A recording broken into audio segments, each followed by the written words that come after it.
నేను ఈ మాట అంట, నీళ్లు పల్లమెరుగు, కృప దీనత్వం మెరుగు. ఎక్కడ పల్లం ఉంటుందో డొర్లుకుంటూ ప్రవహించుకుంటూ నీళ్ళు అక్కడికి వచ్చి స్టాక్ అయిపోతాయి. కృప కూడా ఎవరిని వెతికిద్దో తెలుసా? ఎవరైతే దేవుని సన్నిధికి వచ్చిన తర్వాత ముక్కలు ముక్కలుగా తుంచబడి దీనుడిగా దేవుని సన్నిధిలో మారతారో వాళ్ళకు ఎక్కువ కృప దేవుడు అనుగ్రహించడం ప్రారంభిస్తాడు. నీకు కృప కావాలా? కృప వెంబడి కృప కావాలా? మహిమ కావాలా? మహిమ నుండి అధిక మహిమ కావాలా? నీకు నూనె రాయాలా? నూనె పోయబడాలా? విస్తారమైన కృపలు ఒకడు పొందుకోవాలంటే దేవుని సన్నిధిలో దీనుడుగా మారాలి.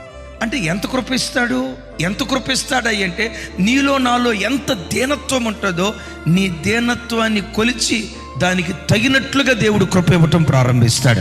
నీలో డాంబికత్వం లేకుండా నువ్వు దీనుడిగా బ్రతుకుతూ ఉంటే ఎక్కువ కృప దేవుడు ఇవ్వటం ప్రారంభిస్తాడు.